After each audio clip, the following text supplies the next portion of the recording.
Hello, everyone. Can everyone hear me in the first instance? I usually make the joke as an American that volume is not an issue, but you never know. Every room and every audience is different, so hopefully folks can hear me. I do want to convey greetings also from my co-curator, Dr. Kathryn Milligan. Katie is actually speaking this evening as well, because a good art historian never sleeps.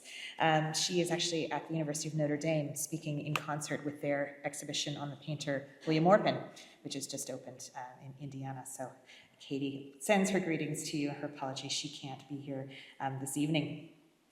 It's a real privilege to get to speak about this exhibition. As Nicola and Will were alluding to, we're really entering into the last few weeks of the exhibition here at Dublin Castle. It's the first solo exhibition dedicated to Casimir Markievicz. His surname, of course, very well known, I'm sure, to most people in this room. He's husband to the famed Irish revolutionary Constance Markievicz. And the exhibition in total comprises just over 80 paintings, photographs, and archival objects that have been drawn from many national and international collections. We've worked very closely, Katie and I, with the Embassy of the Republic of Poland here in Ireland, and of course also with the team, the OPW team here at Dublin Castle. The exhibition was also organized to celebrate the Polish presidency of the Council of the European Union, which took place from January to June in 2025. I think actually Ireland is taking over the next presidency, so an interesting kind of segue. The last day of the exhibition, just so you can tell your friends and encourage them to come see it, is the 14th of September, after which it'll be coming down. Dublin Castle is going to be very busy as well with the new presidential election coming up very soon, so this will be a hop in place. What I'm going to do this evening, though, is to give you a little bit of an overview of how we developed the exhibition and some of the things we were thinking about and the activities we undertook to produce it. And of course, give you some highlights of the exhibition itself. Before I begin, though, in terms of developing this exhibition, we are very much standing on the shoulders of other scholars. And perhaps none more important than Professor Lauren Arrington, her wonderful dual biography of Constance and Casimir Markievicz, and most especially Patrick Quigley. I think Patrick's here. I know that the light's very bright, so I can't see him, but where are you, Patrick? Raise your hand. There he is, Patrick Quigley. Whose extensive research and passion for Casimir's work has been an inspiration for us, and he's been an exceptional resource all the way through the development of this exhibition. And so I highly recommend searching out their publications on Casimir and Constance Markievicz. Patrick has written a number of books, including one on Stashko, Casimir's son, who I'll be talking about in a little bit as well. Also, though, if you're interested in a more opinionated, gossipy, colorful, contemporaneous account, I can recommend Sean O'Foylan's 1934 biography of Constance Markievicz. It contains many recollections, of course, of him and also others who knew the two of them. I have to suggest this with the caveat that it has more than a whiff of misogyny towards Constance and is riddled with unsubstantiated gossip. Nevertheless, it is quite an entertaining read and very much a window into Dublin of the period.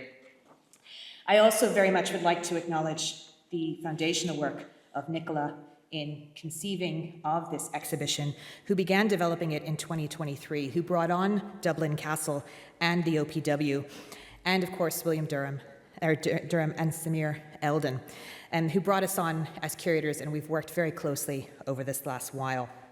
The setting of the exhibition here in Dublin Castle itself is highly meaningful. It's far from incidental. There's an important work of Casimir's, which I'll discuss later, that normally hangs right next door in St. Patrick's Hall. And for both Casimir and Constance Markievicz, Dublin Castle was a focal point of their society lives. So even today, as we're walking through the galleries, as we're walking through these spaces, we are walking on the floorboards that they walked upon, which is very resonant, I think. And I'd like to acknowledge as well the brilliant role that's being played by Dublin Castle in terms of hosting rotating exhibitions of the highest quality that connect to its own history here at the castle and also tell stories of the history of Ireland. And they've just been playing a blinder, I think, with their exhibition program. It's a stunning venue and a wonderful team here at the castle, everyone from conservators to curators to educators who helped to realize the show and who have also welcomed in the many thousands of visitors who have visited the show over the last few months. Now to the show itself. In terms of developing it, we faced a few initial challenges. First of all, Constance Markievicz is exceptionally well known in Ireland. She's the rebel countess who rebelled against her elite upbringing to become a major figure in the Irish Revolution. She was an officer in the Irish Citizen Army, the first woman MP elected to Parliament, founding member of Fianna Fáil. Her work as an artist is perhaps less known, although the National Gallery staged an excellent exhibition on her in 2018 called Markievicz, Portraits and Propaganda, that included as well some of her own artistic work and a few by Casimir as well. Perhaps we have, in this instance, a rare example in Irish history when a wife far outshone her husband. So, an initial task of this exhibition in some ways was how to bring Casimir back into the limelight. Because despite his own considerable artistic and cultural achievements during his lifetime, he's a figure who had dropped out of the cultural narrative. At the same time, particularly I think since the onset of the decade of centenaries, we've seen more scholarship interested in what might be termed the revolutionary generation in Ireland. And I would single out here Roy Foster's wonderful book, Vivid Faces, from 2014, which has also resurrected interest in the lives of those who are living at the cusp of the revolution, at a time when we have diverse and sometimes conflicting dreams and aspirations of a future which is at that point in time still unknown. And this is the moment, essentially, that we decided to center the exhibition upon. As we began developing the show, we decided to center on this pivotal moment in Ireland, a pivotal moment in the lives of both Constance and Casimir, Dublin from 1903 to 1913. And we wanted to use this place and this period as an anchor. We wanted to tell the story of Casimir's life, his relationship with Constance, their artistic training and ambitions, their life in Dublin together, and the many contributions that Casimir in particular made to the city's cultural scene. We also wanted to explore the extent to which Polish and Irish nationalisms were intertwined in their lives, and of course their eventual parting and final directions. We wanted to immerse visitors as well in the bohemian spirit of possibility and artistic invention that characterized Dublin in the early 20th century. This was so crucial to Casimir and Constance's artistic values and development. And most importantly, of course, we wanted to tell this story through art and through artifacts, to reassemble many of the important works by Casimir that are now dispersed in many collections, bringing them back together, bringing Casimir back to Dublin, and also share the fruits of our historical research, photographs, original objects that can help bring this story to life. And so the title of the show, Casimir Markievicz, a Polish artist in Bohemian Dublin, 1903 to 13, tried to encapsulate all of these ideas. Now, we had a little over a year to achieve this. Anyone who's worked on an exhibition will have an inward gasp of shock. It's a very short timeline to try and pull together a major lone exhibition. And I just wanted to touch briefly on what the three primary elements were in terms of pulling the exhibition together: the archival work, assembling the paintings, and the Polish connection. So with the archival work, the cornerstone of any exhibition, of course, involves conducting research, identifying and evaluating potential documents and photographs that we might include in the show. And this includes, in particular, the Lissadell papers at the Public Record Office of Northern Ireland in Belfast. These papers were donated to Prony by Sir Josslyn Gore-Booth. They are the most important public collection of archival materials and photographs related to Constance and her family. We're very grateful to Sir Josslyn Gore-Booth for his enthusiastic support of this exhibition and his permission to use this material, and also his personal loan of the wonderful sketch of Casimir that features on the cover of our publication, and you can see the original in the exhibition. The librarians and conservators at Prony were pivotal in assisting with access, loans, and preparing work for public presentation. I just put some photographs here of some of their work as we were putting the exhibition together, because of course we see the beautiful final project and sometimes we don't recognize the care and the labor that actually goes into preparing even the smallest item for public display. Katie and I also worked with archival collections at the National Museum of Ireland, the National Library of Ireland, and the National Gallery of Ireland, identifying books, letters, documents which we could borrow and feature in the show. We also borrowed items and secured reproductions from UCD Special Collections and the National Library of Poland. And again, I'd especially like to thank the conservators who spent so much time on the special treatments to prepare these works. The second task, of course, was identifying and assembling paintings of Casimir and Constance. There's Constance going up on the wall on the right-hand side here in the gallery.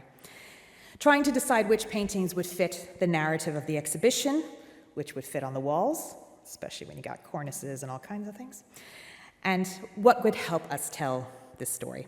One of the largest collections of paintings by Casimir and Constance is held by Lissadell House, which is open to the public in the summer months. And we're very grateful to Lissadell's owners, Constance Cassidy and Eddie Walsh, for welcoming Katie and I to Lissadell. There we are on our visit there, the first time going, to sharing their collection with us and letting us borrow so many works for the show. They've been replaced by reproductions for the summer, but we're going to have them back to them very soon. We also turned to the United Arts Club, which of course is still a central focal point for artists in the city, which was co-founded by Constance and Casimir, and they loaned one spectacular work by Casimir, and Portrait of Ellie Duncan, which we'll look at in a moment, and also two brilliant watercolors by Beatrice Elvery. It's testament to how highly Casimir was regarded in his own lifetime that many of his paintings are today in public collections. And we've borrowed works of his from the Hugh Lane Gallery, the National Gallery of Ireland, the Crawford Art Gallery in Cork, the Model Island Collection in Sligo, the Pearse Museum, and Dublin Castle itself. And I would also like to acknowledge Dermot and Muriel McAuley's loan of a wonderful painting from their personal collection, which was owned by Muriel's grandfather, the revolutionary leader Thomas MacDonagh. And Muriel very sadly died during the very early stages of the show's planning, but she'd enthusiastically promised the loan of the painting to the show during my last conversation with her just weeks before her unexpected passing. And we're so very grateful to her family for loaning the work in the end, and you can see it hanging on the walls inside. And third and finally, the Polish connections. It's been an immense privilege and pleasure to work with the extended Polish family of Casimir Markievicz, who hold many works by the two of them, and also a superb collection of photographs, which will show you in a moment, that were taken by Constance during her visits to the Polish family's estates, which are in Ukraine from 1902 to 1903. These are exceptional quality. They've almost never been seen in Ireland before, excepting an exhibition that was also put on by the Polish-Irish Society, but to be able to bring them to so many people was a real treat. And I'd especially like to thank Tadeusz Malkiewicz, Małgorzata Malkiewicz, and Piotr Libicki, members of the extended Markievicz family who were central in realizing the exhibition and loaning personal works from their collection. Well, you might ask, and here's a lovely photograph of many of the members of the extended Markievicz family who flew over for the opening, many of them coming to Ireland for the first time, and it was an absolute joy having them here, and wonderful for them to get to see their works as well as part of this exhibition. Well, you might ask too, what didn't make it into the show? Because there are always things that we can't have or fit. Quite a lot. We have constraints of wall space and budget in any exhibitions. There were items which were ultimately too fragile to display, however heartbreaking it might be for me. One was Constance Markiewicz's fan, which is in the National Museum of Ireland's collection. There's my little photo from it there when we were having a look. You can see this photograph of Constance and Casimir and her cousin, and she's essentially holding a fan that is either that fan or something very similar. Some objects, of course, are just a little bit too fragile to be able to display. Additionally, of course, we excluded some very accomplished later paintings by Casimir that are in public collections in Poland, such as this painting here of Józef Piłsudski on the right-hand side, which is in Krakow. It didn't quite fit. It's a large painting, but it also didn't quite fit with the scope of the exhibition itself, which was focused on 1903 to 1913. There is certainly scope for further research and exhibitions, I think, focused on Casimir's later work and the types of cultural engagements he had after he left Ireland. And of course, there's never been a full monographic exhibition on Constance in terms of her artistic production, as far as I know, so lots of further scope there.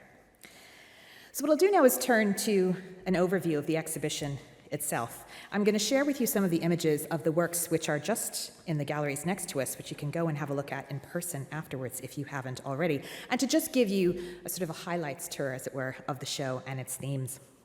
So Casimir himself was born on the 15th of March in 1874, about 100 kilometers outside of Kyiv, Ukraine, which at the time was part of the Russian Empire. And the Markievicz family were descended from Lithuanian gentry who had become Polonized. They were landowners and horse breeders, and Casimir often used the term count to signal his noble heritage. And this was very common amongst Polish gentlemen of the period. The extent to which this usage of the title count was legitimate is a matter of great controversy and I don't think has ever really been resolved. And certainly Constance's brother, Josslyn Gore-Booth, was very exercised by this idea about whether or not he was actually a count. In any case, this is a term that was used quite frequently by minor European nobility quite flexibly. Now, Casimir was originally sent to study law, but his ambition was to become an artist. He combined initially legal studies with art classes in Kyiv, but most importantly for our story, he moved to Paris in 1895, where he became a full-time artist, and he married his childhood sweetheart, Jadwiga Neumann. She gave birth to a son, Stanislav, in 1896, but died along with a second infant son in 1898. And again, these are some of the works that we have in the exhibition. I would point out too, the top cabinet card photo is actually the only original photograph we have in the exhibition. So that's the original cabinet card. It's a really beautiful object of himself and his brother, one of his brothers, and his mother. Meanwhile, at the same time, in Ireland, Constance Gore-Booth was born on the 4th of February, 1868. In London, she was the eldest of 3 daughters and 2 sons of Sir Henry Gore-Booth of Lissadell, County Sligo, as you see here, who was a philanthropist and explorer, and his wife, Georgina Mary Gore-Booth. They were leading landowners who entertained lavishly at their country estate, very beautifully located in Sligo, as you can see, and enjoyed country pursuits, riding, hunting, driving, etc. Constance was educated at home, along with her sister Eva. They were taught to appreciate music, poetry, and art. And in 1886, they were taken on a grand tour of the continent by their governess. And Constance made her formal entry into society in 1887. She also hoped to study art, but faced opposition from her parents, who disapproved of this ambition initially. Nevertheless, she had a studio at Lissadell.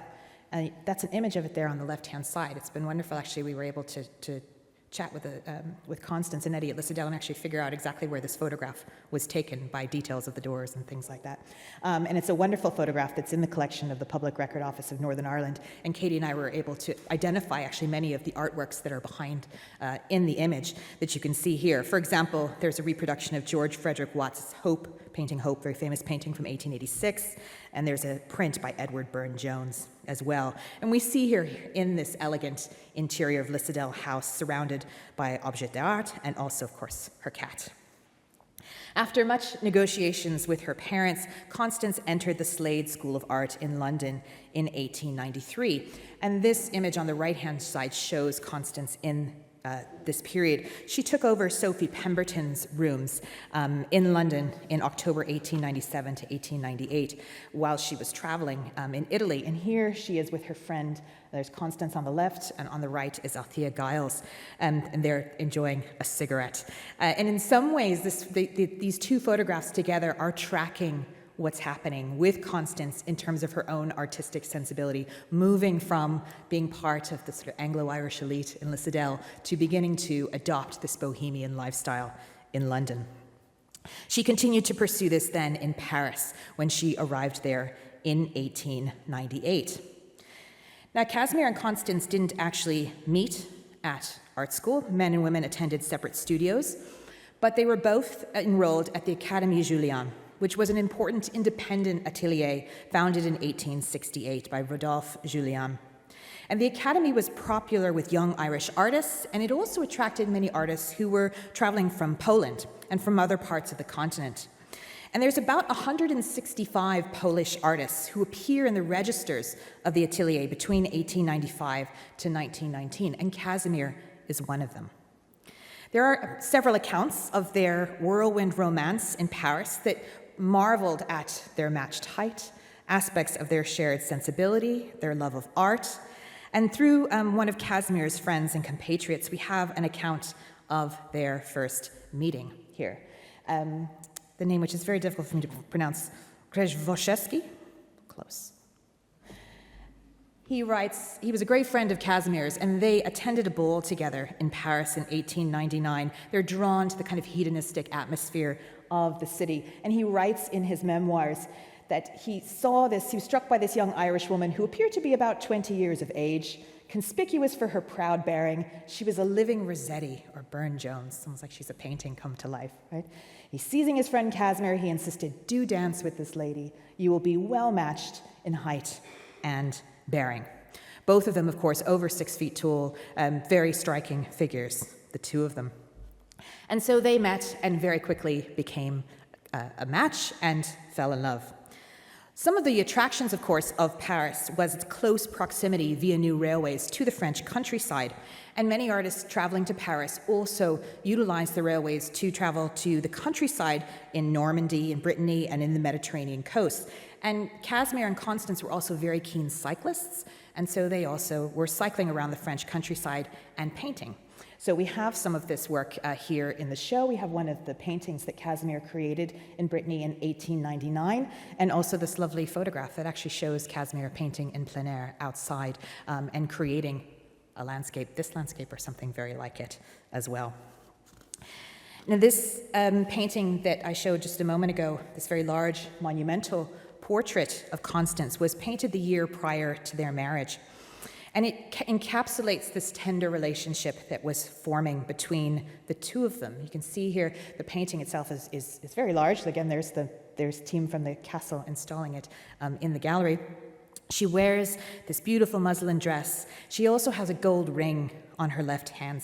And this isn't an engagement ring. This was a ring that Constance wore as a symbol of her marriage to art. So, not going to be tied down by any man necessarily, but this was about her marriage to her passion to art. This is quite a romantic painting. It has this elongated format. This is a very early painting in Casimir's career, and yet it already shows a significant mastery of technique and medium as well. Another well-known portrait, or not well-known portrait, a portrait we were able to feature in the show of Casimir is by a Polish artist named Bolesław Zankowski. And Zankowski was a portrait painter, also from Poland, who was active in Munich and Paris. And he was living in Paris at the same time as Constance and Casimir, and was a close personal friend of his. And they also studied at the Académie Julian as well. And here is a wonderful painting, again from the collection of Piotr Libicki, one of the Polish Markievicz extended relations that's been brought back to Ireland. And here we see Casimir, who's dressed very fancifully. This is a kind of a costume, really, in the uniform of the Hussards de la Mont, which is a French light cavalry company that was formed during the Revolution. And this painting, this portrait of Casimir, received an honorable mention from the jury when it was exhibited at the Paris Salon in 1900. You can see there are, and when you see the painting in person, you'll see there are marks of its travels. It was originally displayed in Casimir's Paris apartment. And how do we know that? Because there it is on the top left-hand side of the photograph. So there's Casimir, again, dressed up to go to a fancy dress ball, and the Zankowski portrait is behind him. The painting itself later moved to Warsaw in Canada. It was rediscovered only in the 1990s and then brought back to Poland. There is also a wonderful painting, which unfortunately we couldn't include in the exhibition. It's currently hanging in Aris and Uachtaráin at the request of President Michael D. Higgins, who wanted more women on his walls. And there it is. This is another portrait of Constance Markievicz, also painted by Bolesław Zankowski as well, and it's from 1901, so probably the other best-known portrait of Constance. Now, in 1900, Constance wrote her brother, Josslyn Gore-Booth, who had assumed the role of the family patriarch in 1900, and she declared her intention to marry. And so she writes to Josslyn, she says, "My dear Joss, I'm engaged to be married. I hope you won't all mind because it's a foreigner. But I am awfully fond of him. He's not like a Frenchman, more like a fellow countryman. He's an artist and very clever." We have that original letter you can see in the exhibition. Now, Josslyn was skeptical of Casimir's claim to nobility. He had his circumstances and character investigated. Those files are all up in Prony, by the way. I went through them all. They're very interesting. Lots of legal documentation. In any case, Constance's closest sister, Ava, also wrote in response to her that, "I can't help being frightfully amused when I think of the bomb bursting." There's a bomb about to go off in the Gore-Booth family when they hear about Casimir. "Still, I do hope you'll be awfully happy." They were undeterred. They married in September 1900 in London, and you can see here their formal wedding photograph, a reproduction of which is in the exhibition, and they went on a cycling honeymoon in Normandy afterwards. And you see her here, of course, in this extremely elaborate satin dress. They had one daughter, Maeve, who was born in 1901, and Casimir's son, Staszko, from his first marriage, was adopted as a beloved stepson to Constance. And Staszko is really important in the story of Casimir and Constance because he was responsible for especially protecting and promoting his stepmother's legacy and donated many objects as well from the two of them to the National Library and to the National Museum. This is just a later Irish Times article where he's recollecting memories of his father. So from 1903 to 1913, Casi and Con, which is how they referred to one another, they moved to Dublin and made it their home. And Dublin, of course, in this period, is a city which is teeming with rival theatrical factions, with writers, philosophers, the visionaries of the Irish revival. And together, they were seeking to pursue their artistic ambitions. They were very much involved in the city's avant-garde clubs and salons, while at the same time, they were gliding through these halls of Dublin Castle amongst the elite of society. And there's this interesting, I think, tension and parallels which are happening in their lives during this 10-year period. And remember, of course, no one knows at this point what fate lies ahead for Ireland as a nation. And this is very much part of the kinds of conversations in the milieu they were involved with. One of their earliest friends was this man, the poet, painter, and mystic George Russell, also known as A.E., a leading figure in the Celtic Revival, who wrote to his fellow artist, Sarah Purser, about his excitement that this pair were arriving in Dublin. We love this quote so much, we put it in really big vinyl on the wall. "The Gore-Booth girl, who is married to the Polish count with the unspellable name, is going to settle near Dublin about summertime. As they are both clever, it will help to create an art atmosphere. We might get the materials for a revolt, a new Irish art club. I feel some desperate schism or earthquaking revolution is required to wake up Dublin in art matters." So this was very prescient. They moved very close to Russell in Rathgar. Russell held evening salons, which were also frequented by fellow artists, writers, and others connected to the literary revival. And this portrait of Russell, or A.E., that you see here, is a testament to this friendship and regard, painted by Casimir. It was first exhibited in August 1904 in an exhibition called Pictures from Two Countries. And it was an exhibition that featured the work of Casimir, Constance, and A.E. So his work was actually exhibited for the first time alongside Constance and Casimir's. And this painting really captures his intensity and his artistic spirit. This painting was also shown in Krakow in 1904, and it was later acquired by Hugh Lane for the Municipal Gallery. And in 1908, it hung alongside portraits of Sarah Purser and John Butler Yeats, etc.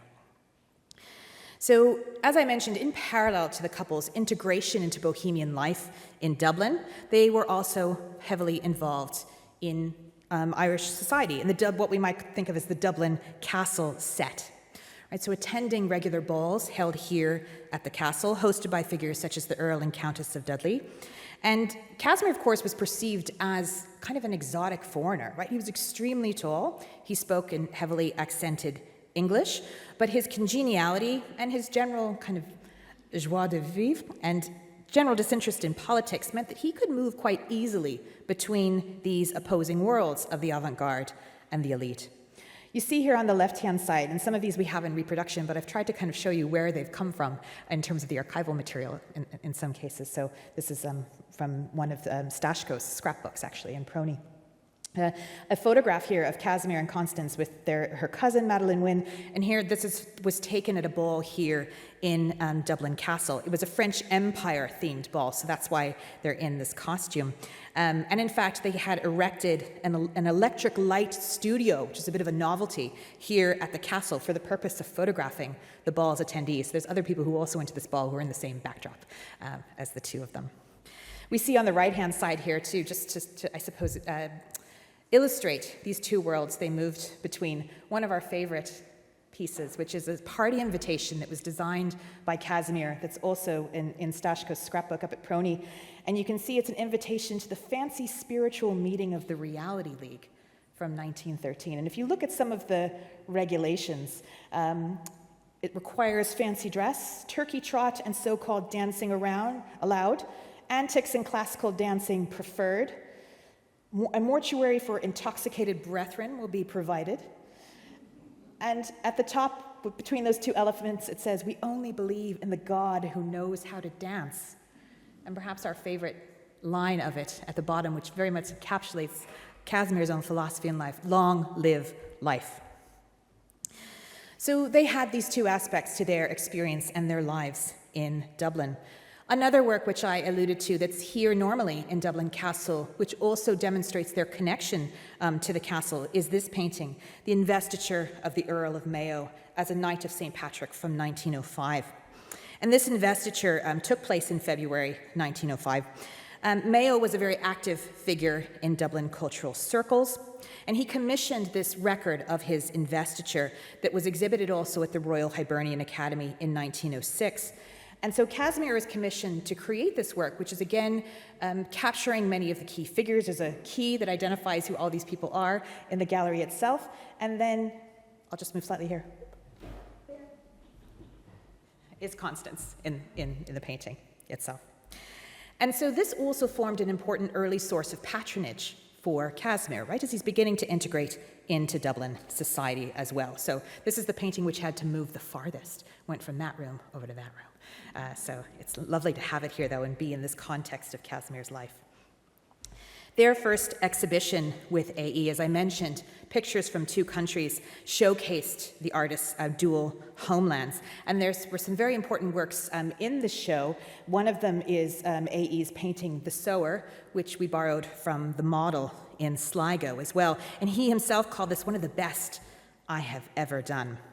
And so the Markiewiczes had, in terms of their painted work, they had a very wide possible audience. They had the upper-class establishment, they had middle-class cultural nationalists who enjoyed artistic pursuits that were distinctly Irish, but also not attached to a particular political program, and also radical separatists as well. So they're in and in relationship with a very wide range of different personalities. Now, there are a few mysteries, of course, that the exhibition turned up. The whereabouts of some of their paintings are still unknown, and works of the two of them still pop up at auction. One popped up right before the show opened that was unattributed, but we knew what it was. There are two major paintings by the pair, however, which are now lost and only known through reproduction. So if you know where either of them are, come talk to me later. Drop me an email. But we have reproductions of them in the show. Bread on the right-hand side by Casimir, and the conscript on the left-hand side by Constance. The painting by Constance is wonderful here too, because you can see in the photograph that it's surrounded by other small paintings of the two of them. So this is probably an installation photograph from one of their exhibition. And this shows an image is drawing from her visits to Casimir's family's estates in Ukraine in 1902, and it shows a Ukrainian a young boy, a peasant boy who is saying goodbye to his mother and father. He's been conscripted into the Russian army. And Casimir's triptych here on the right-hand side, Bread, which is only, we can see here in an engraving, is this very kind of symbolist, inflected work. Now, this is probably a fairly substantial, it was a substantial painting. The last record of its sale was when the contents of Cabinteely House were sold in 1984, and it's disappeared since then. So again, if you've seen it, let me know. In any case, apart from their work in terms of as painters, Casimir and Constance were also very much involved in developing the art infrastructure of Dublin. Two of their most important contributions in this respect were their pivotal roles in founding the United Arts Club in 1907, and also their role in developing a municipal gallery for Dublin, the Hugh Lane Gallery. And this is a wonderful portrait by Casimir of Ellen Duncan, who was a central figure also in the promotion of visual art in Ireland. She was the first curator of the Hugh Lane Gallery, and she was also the secretary for the United Arts Club. The following year after this painting was created in 1914, Duncan brought 40 paintings, excuse me, she did this in 1911. She brought 40 paintings from Roger Fry's landmark Manet and the Post-Impressionist exhibition from London to Dublin. So trying to bring these paintings to an Irish audience. And it included works by Cézanne and Van Gogh. And Casimir also was interested in many of these paintings in modern art, even if he personally didn't adopt its experimental styles. And there's an interesting annotated copy of this exhibition of the Manet and the Post-Impressionists that's in the National Library of Ireland. It was actually annotated by Joseph Plunkett. So he's written his kind of thoughts and observations on the paintings which he saw, and it includes his rather withering commentary on the paintings. He notes, for example, in response to Pablo Picasso, "An idiot, can't do anything." So not everyone was enamored of modern art. Now, the United Arts Club, as I mentioned, was a hub for Casimir and Constance, and they were central in its founding. And we have two really wonderful watercolors that are in the collection of the United Arts Club that show and remind us as well about how central Casimir was to their activity, despite he's a figure who's not really as well known today. These two watercolors were created by Beatrice Elvery. She created these 4 caricatures of the club, and you can see Casimir really prominently. He's the biggest figure in it. Yeah, he's there on the right-hand side. He's shown in this one in rugged outdoor clothing, and Elvery is emphasizing his height and his physical presence, right? He's looming large over other people. And in his pocket, there's a scroll of paper that's labeled drama. So I'll mention in a minute, he started to become a playwright as well. He also has a shopping list that includes items: heating apparatus, asbestos, dynamite, mustard. An eclectic list. We think it may be a joke referring to Constance's rather chaotic attempt to set up a commune at Belcamp Park.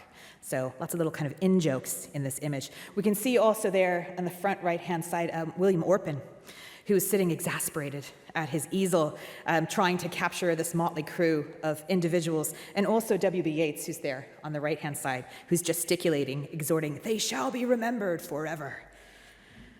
And a second cartoon, which features in the exhibition, again, Casimir's height is very much exaggerated, and he's in this role of the doorman at the United Arts Club, where he's demanding that the members who are kind of coming in with bottles of whiskey show their passports in order to gain entry into the club rooms. So it just reminds us how Casimir is in the thick of all of this. And there's a wonderful quotation from Sean Foyle, which is actually on the back of the publications there, that I think captures this moment in Casimir's life and in Dublin. And he writes, he's talking about Casimir here, "One saw him more and more at the Arts Club, or in his other 101 haunts of conviviality, Davy Byrne's, Joyce's, the Bodega, the Bailey, the Winter Gardens of the Royal, or Corliss's bar that became Jamet's restaurant, or you found him up at Lamb Doyle's at Stepaside on a summer day, summer Sunday for a drink, and a glorious view back at Three Rock, or out over the whole of Dublin, its chimneys coldly smoking or plumeless, and the dark sea fading beyond into the clouds behind Skerries." As I mentioned, Casimir's talents were not confined to the canvas. He delighted in the theatre upon his arrival in Dublin. And there he is. I think that's one of Katie and I's favorite photographs of him, dressed up in the Pirates of Penzance. This was his first role on stage in 1907 at a charity performance. But he soon moved from being on the stage to being someone writing for it instead. And in 1908, one of the theatre critics for the Irish Times was reviewing a new play that had premiered at the Abbey. And he wrote, "The microbe of drama has infected nearly everybody in Dublin. It's as infectious as influenza." So everyone's writing plays, right? Everyone's becoming involved in theatre. The play he was reviewing was by Casimir. Like many in Ireland, he'd caught this theatre bug and he turned to the stage as a creative outlet as well. And in 1908, he founded, along with others, the Independent Dramatic Company. He staged work at the Abbey and Gaiety theatres. And he, again, was, I suppose, notable about his work of this period is that it often starred Constance in the leading roles. Her performances received somewhat mixed reviews, to be fair. But in any case, there was a review of one of his first plays, and the Guardian newspaper gave the opinion that at least it would provide Dublin audiences with, quote, relief from peasant plays. Now, this was a swipe at the Abbey, which infuriated Yeats, and Yeats and Casimir had a little bit of a conflicted relationship, and Yeats wrote some not so nice things about Casimir, saying that his work betrayed struggles with a strange language and strange circumstances. So it was a bit of a tense relationship. But in any case, from 1908 to 1913, Casimir had an enormous theatrical output as a writer, director, and producer of works. Again, perhaps mixed in achievement and reception. But his most notable play, which we really highlight in the exhibition, was called The Memory of the Dead, that was in the Abbey in 1910. And it was set during the 1798 rebellion. And it brings together these themes of suffrage, anti-sectarianism, emancipation, and mobilization. And Constance, again, plays one of the leading roles. So you see here the series of 4 photographs. We have one in the show, the one here on the bottom right-hand side, but she's in all 4 of them, actually. And the cast also included Sean Connolly, who you see here, who would later command the Irish Citizen Army at City Hall in 1916. So this, again, is a really interesting example of a play which has a political kind of consciousness, which is coming at a time as well when Constance's own political sensibilities are sharpening and changing. In any case, this interest in theatre that began in Dublin for Casimir is something that would continue throughout the rest of his life. Now, as I've mentioned, one of the extraordinary things we have in the exhibition are paintings and photographs that Casimir and Constance created, which depict the people and the landscapes of Ukraine. And this is because in the summers of 1902 and 1903, the pair of them traveled to his family's estates in Zaivatovka, Ukraine, which is about 150 kilometers southwest of Kyiv. And it was then still part of the Russian Empire. The Markievicz family had settled there as upper-class landowners. And in this setting, and Constance spending time with her Polish family, she begins to absorb these tales of historical rebellion, and she's moved as well by the conditions of the tenantry. And this, in a way, is her growing sensibility and attention to class and circumstance, which will become sharpened over time. As well, of course, these themes of peasant life are very popular in painting across Europe of this period, particularly inspired by French painting. And they had a specially constructed studio on the grounds, and they created together paintings of cottages, fields, rivers, etc., and later exhibited many and sold many of these paintings in Ireland. This is one of them, Russian Cottage, from the collection of the Crawford. And this is another one. This is the painting which was owned by Thomas McDonagh, which is set in kind of a watery twilight. Now, Thomas McDonagh was not the only revolutionary who prized Casimir's work. Here's another painting by Casimir. This was owned by Patrick Pearse, and it hung on the walls of his experimental Irish-speaking school, which, of course, moved to St. Enda's Park in Rathfarnham in 1910. And Pearse, of course, had this educational philosophy of wanting to surround his students with, as he put it, beautiful pictures, statuary, and plants which would replace the charts and other paraphernalia of the ordinary schoolroom. So wanting to surround these young people with works of art, and one of Casimir's landscapes was included amongst them as well. As I mentioned, one of the extraordinary things in the show are these series of photographs which were taken in Ukraine between 1902 and 1903, many of them by Constance. She very much embraced this medium. She's not known as a photographer, but these are in the extended Markievicz family's albums, Tadeusz Malkiewicz in particular, who cares for them. And these photographs, I think, are a really poignant record of the family and its estate. The estate was later seized and destroyed in the aftermath of the 1919 Russian Revolution, and it shows Constance's artistic sensibilities. They're absolutely stunning photographs. And again, her interest in Ukrainian peasantry life and customs. And this, of course, extended as well to her cosplaying as a Ukrainian peasant. There she is on the right-hand side, dressed up in Ukraine, on the family estates in this outfit. The exhibition also really seeks to celebrate and acknowledge these connections between Poland and Ireland that their works, or their works and their lives express. And one of them is also through music. In the early 1910s, Constance adapted an 1846 Polish patriotic hymn that we assume she probably was exposed to through her visits with her Polish family. Zdem Pożarów, with the smoke of fires, which was adapted by her as Hymn on the Battlefield.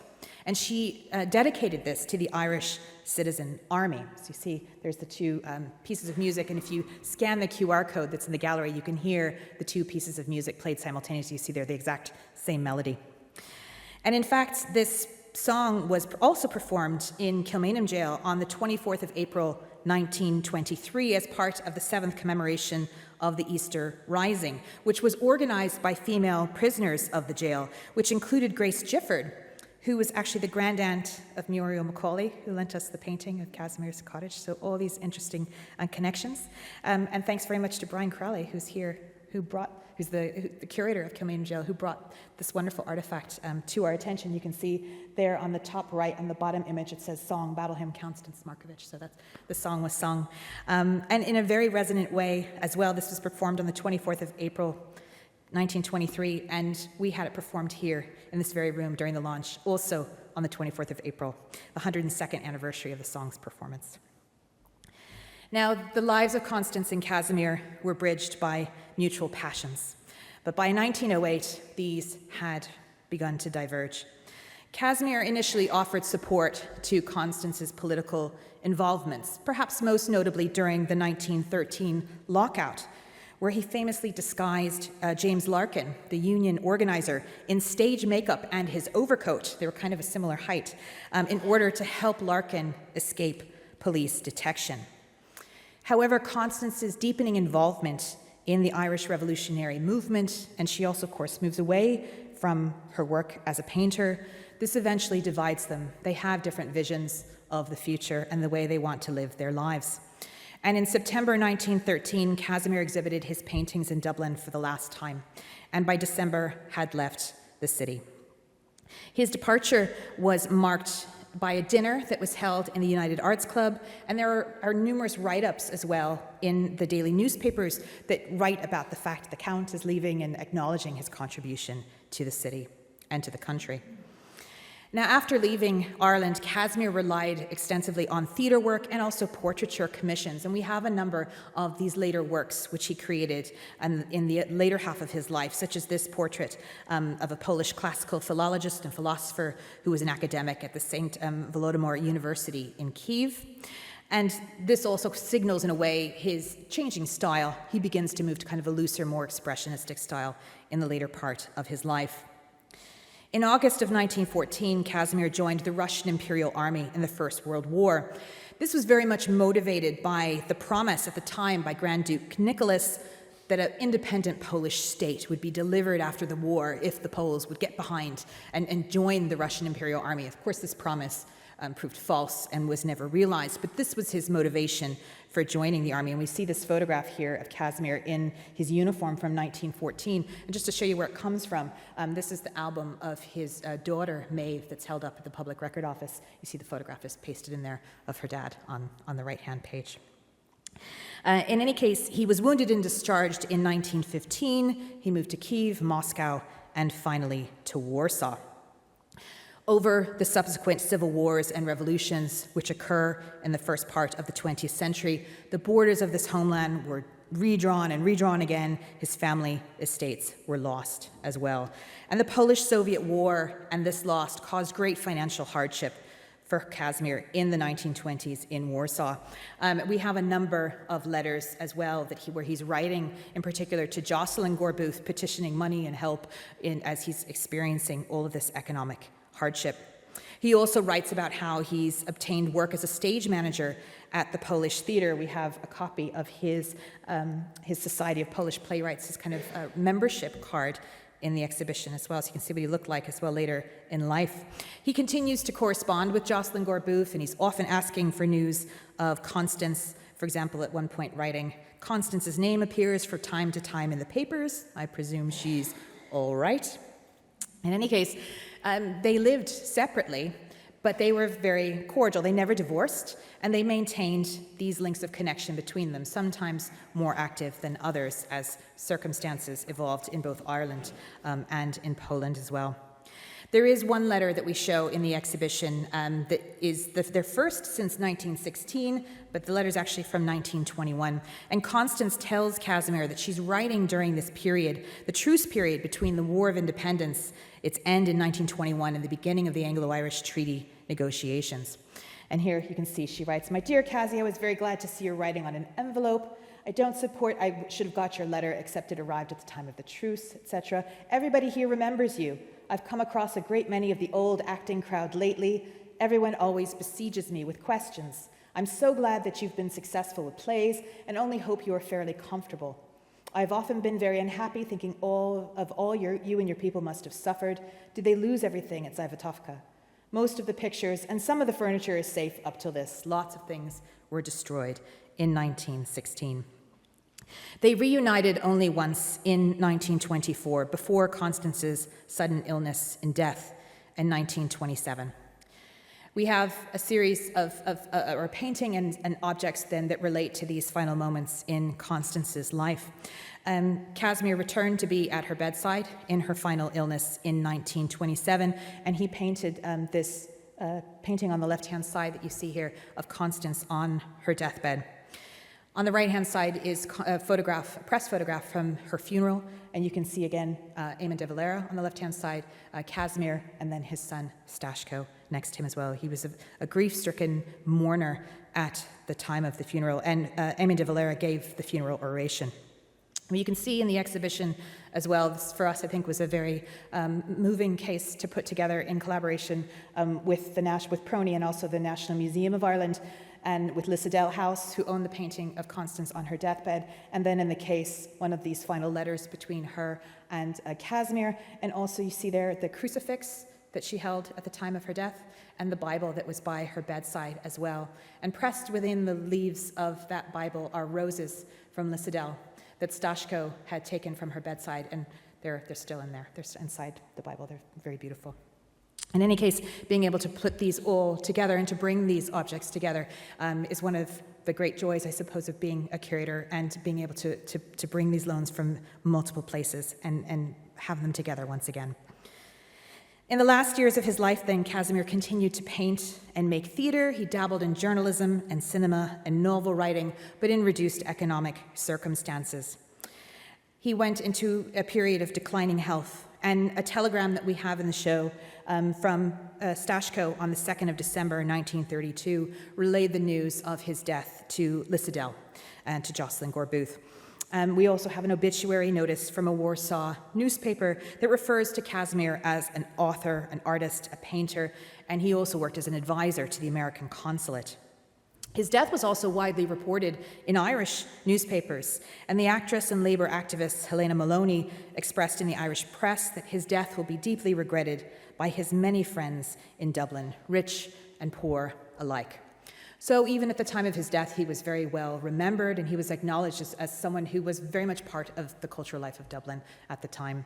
It's really been our privilege then to be able to bring Casimir back, to bring these artifacts and paintings back together, even if only for a limited time, and to be able to share them with the public.